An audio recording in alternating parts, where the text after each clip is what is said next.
have some questions for you that the Library of Congress wants me to ask you.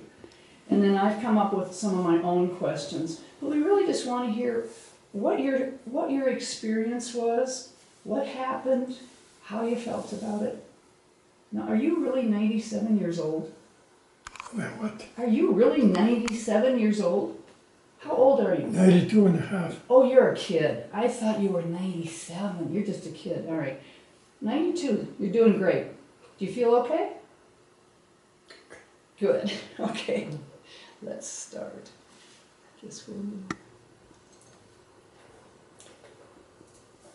My name is Nancy Dahl, and I'm in Santa Fe, in Santa Fe, New Mexico, to talk with Jose Longino Vigil about his World War II experiences. Also present is Maria Skolnick and Jim Baca from Voces to Santa Fe, and Ed McCarroll and Lou Gear. Today is October 26th, 2018. Tell us your full name.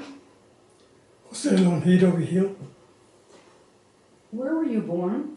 Nambe, New Mexico. And you're living there now. When were you born? March 9, 1926. So how old are you?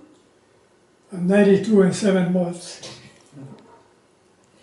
And who were your parents, Longino? My father's name was Lorenzo C. Vigil. My mom's name was Zenaida R. Vigil. And what were their occupations? My dad was a cattleman and a rancher. In Nambe, around Nambe? He had a lease up in the Sangre de Cristo Mountains for his cattle till the Forest Service almost drove him out. Not only my dad, but the other permittees. The other what? They drove him out little by little till it wasn't feasible for them to keep their cattle operation going. Oh, that's too bad.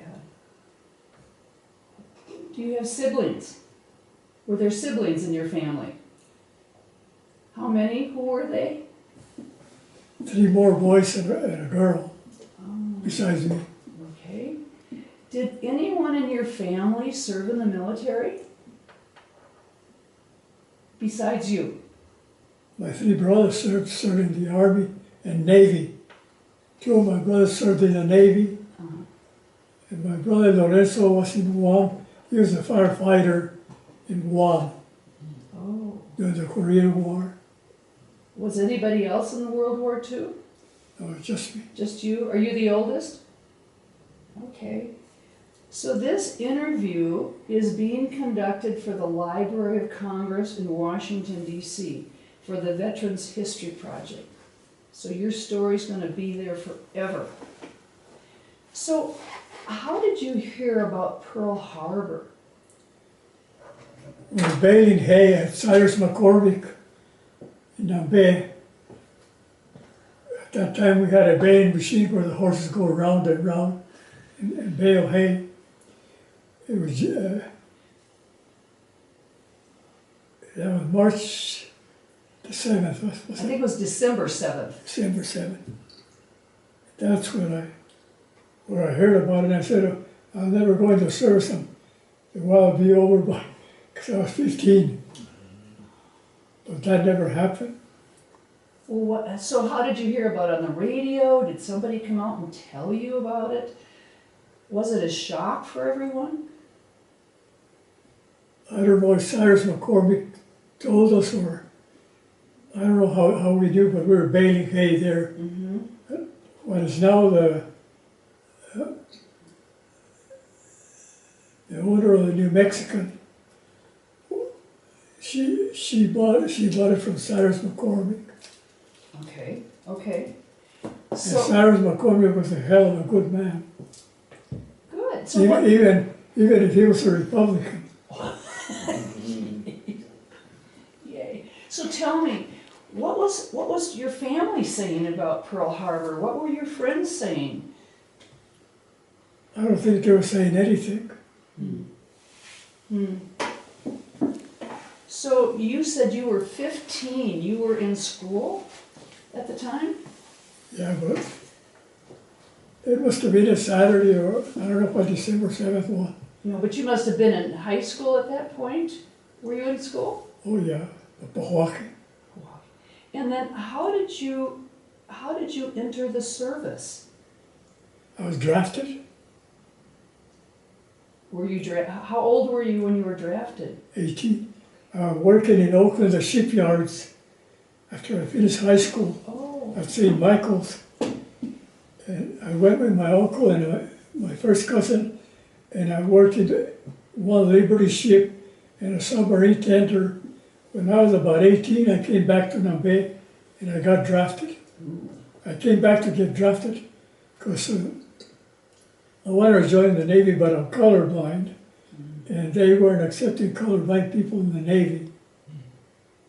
So how did your family feel then about you going off to war? I don't think they liked it. How did you feel? I wanted to go.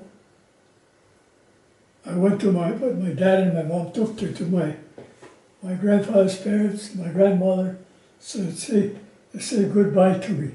I said, yeah. Oh, that must have been a sad time. So, what happened then? Where did you go? When you got drafted, did you get on a troop train and go somewhere to boot camp? I went in a train to Albuquerque. Mm-hmm. There for about 2 or 3 days, a whack would carry me, and a guy by the name of Joe Mero, and maybe another guy later by Abel Serrano from Cañones. We went to pick newspapers all over El Paso. And I remember that whack stopped at a drugstore and bought us I think it was some kind of a shake, milkshake or what. And then from there, I was taken to Camp Walters, Texas for 4 months. And then from there I went to Camp Maxie, Texas. There I stayed about 2 months, and then from there I went to Camp Gruber, Oklahoma. That's close to Muskogee. Can you tell me what you were, 4 months, 2 months, and then Oklahoma? What were they training you to do there? Were you getting specialized training, or were they just trying to beef you up to be Most specialized. Okay. Rifle and bazookas and machine guns. That I later became a machine gunner in Germany. So now, what kind of physical regime did you have? I bet it was pretty tough, wasn't it? Well, we had a lot of walking, a lot of like you jump over a river with a rope, or we went in I think it was in Fort Meade, Maryland, where we crossed the river on a rope that was about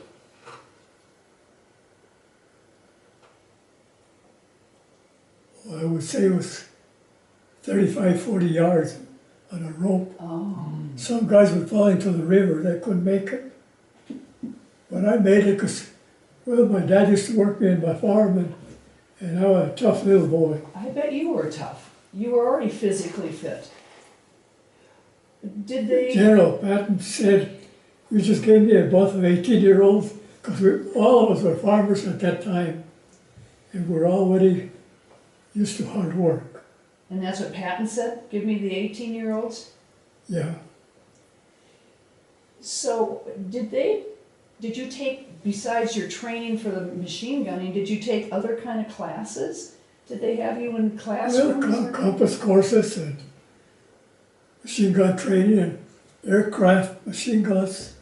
We'd sit on a chair like a mowing machine, and that gun would go up or go around, and we shoot at some decoy planes. We shot a bunch of little things down, every 15 minutes we shoot another one down. So were you a good shot? A fairly good shot.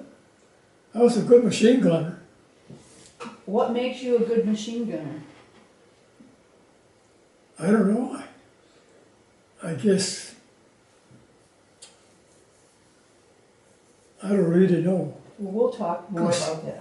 Because I always used to have a 22 gun in my dad's farm when we go to Trish's Peaks, and there I shoot that 22 a lot of times. Would you hunt? Were you hunting? I hunt a lot of rabbits, and by the way, when I was 7-year-old, my father and I climbed Trish's Peaks. Wow. Yeah, you were fit. You were really fit. So what are some of your most vivid memories of boot camp?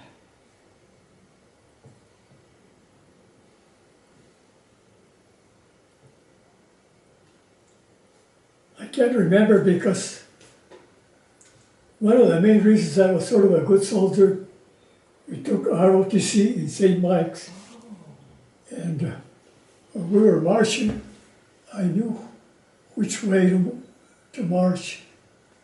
A lot of guys would get gigged for not being able to turn when the commands were given. They would get gigged? But They would get gigged? What did you say? they would get punished. Gigged in the army, they call it gig. So what was the hardest part of boot camp for you? None of it was hard for me. But you could see it, you were in better shape than a lot of the guys that were going there. Oh, yes. Okay.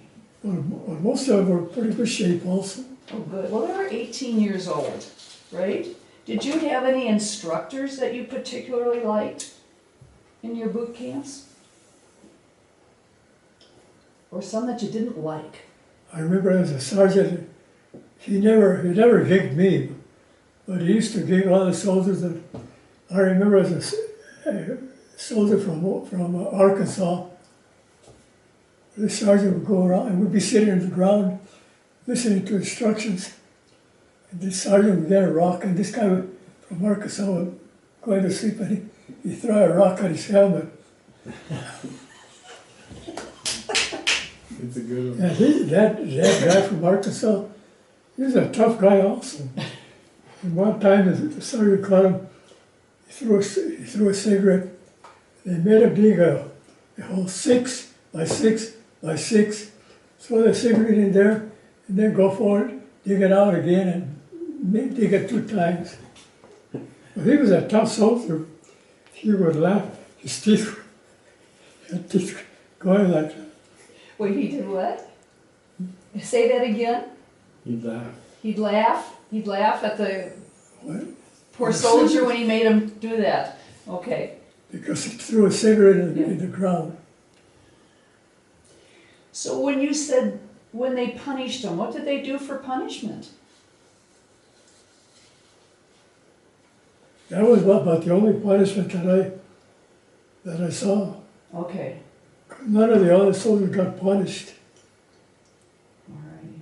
And then, did they emotionally try to prepare you for war? Did they talk about how what you're gonna expect to see? Did they talk? Well, what they did,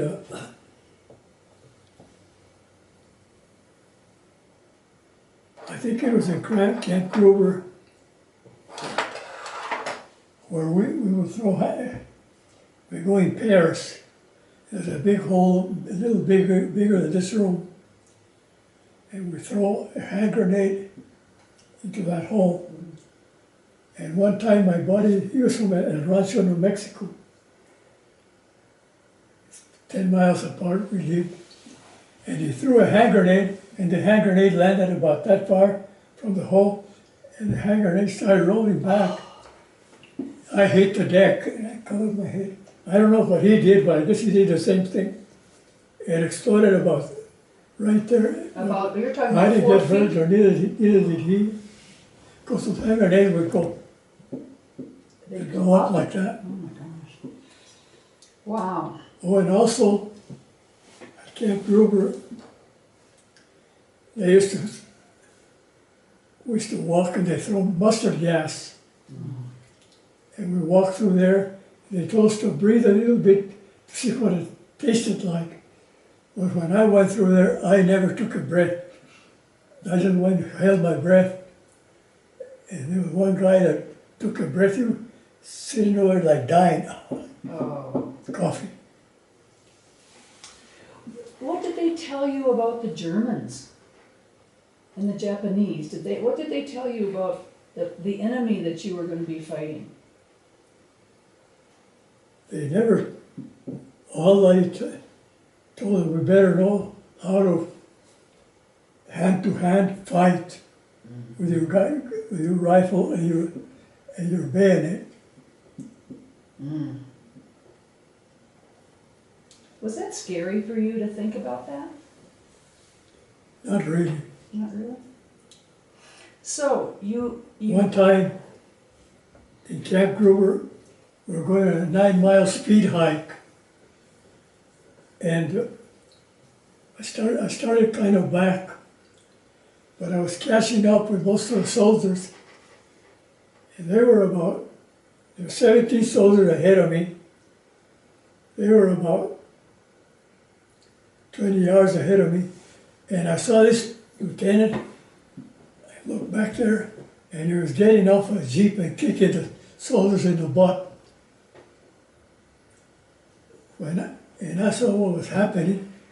When he got off the jeep, I pulled my bayonet and I stuck it in my gun, and I stayed there, and he got back on the jeep. I didn't say nothing, I just told myself, come on. He got back in the jeep, and he was afraid of that little Mexican. Because I meant business. Good for you. You didn't get in trouble for that. No, I guess he said he's a good soldier. So, was there any problem being Hispanic when you were in the service? Did anybody show you any discrimination? Not really, but one time there was a Red Cross lady, it was about 5 Red Cross girls, and they were handing little cans of beer. I didn't want a beer. They gave me I think it was a Coke. And she told me, you're a little Mexican soldier. I didn't say nothing because if I told her off, she would tell my commanding officer, then I'd get gigged. I didn't say nothing. But from there on, I didn't give a damn for the Red Cross. Yeah. No, that's too bad. But there were other friends of yours, Hispanic friends too, right? In there? With you? There was one in particular, let me think.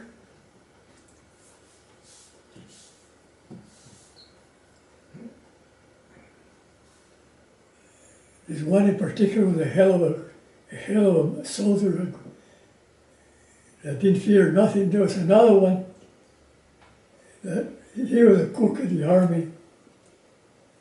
He was kind of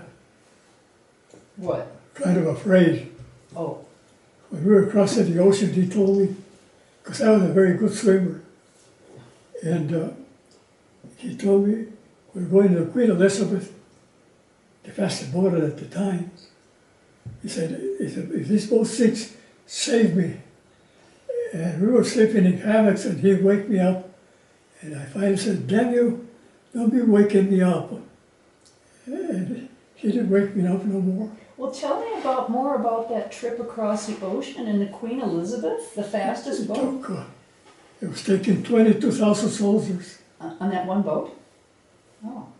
And that boat, every 6 minutes it would, so the German submarines could aim at it. If you didn't hold your mess kit, if the boat turned, your mess kit would land over there. So you better hold on. How was the food? Pardon? How was the food? It was good. It was good? But did you get seasick? I mean, with that kind of motion all the time? I didn't get seasick in the Queen Elizabeth. I got a little bit. We landed in Liverpool. We went across England in a train with 10 men each. And my buddy got in, it was 11 men, and the other soldier wouldn't let me lay down. But this buddy of mine that went in, and he wasn't supposed to be. I lay next to him. His name was, I don't remember his first name, was Weaver. They used to call him Little Weaver because if there was a big Weaver, he said it was that big. Longino, Oh, anyway, We have a question. remember when you saw your friends from El Rancho on the boat before you went to Europe? oh, that was another fellow. Yeah. That was Jose Vigil Duran. From El Rancho. And then what happened was the 22 soldiers in this place small, about like this. 22 soldiers, 4 bunks high. And I was coming back from talking with that Jose Vigil Duran. When I was coming back, about 15 paratroopers got me, and they were pushing me all over. Now, what is this, on a boat, on a train? Where are you? I was in the Queen Elizabeth. Oh, okay. And then before I got there, I was talking with him, because before then on top of the boat, he was in the next deck and he recognized me. And I was in a line buying Hershey candy. I don't know why the heck I was buying Hershey candy, because it came out in a box at about 20 bars. I don't know why I wanted to buy them, but there was nothing else to do. But anyway, he came down and we talked. That was about 4 in the evening. We talked about 2 o'clock in the morning. And he was talking about, he had met from another guy from El Rancho, no, from Milwaukee. And they were about to get in a fight. He told me about that.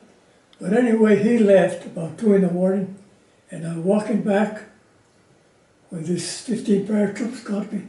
But I was about from here to the door when, well, they heard my voice. They took basic training with me, they heard my voice. And Big Weaver came out. He had a 14-foot shoe. He was a big, he was about 6'5", and he had a head that big. You'll see him there in the picture here. Okay. And he stood in the door like this. He said, "What the hell's going on?" And the paratroopers took off, because he was much bigger than they were. And I went back in. So you had some friends. You had some good friends, it sounds like. Oh.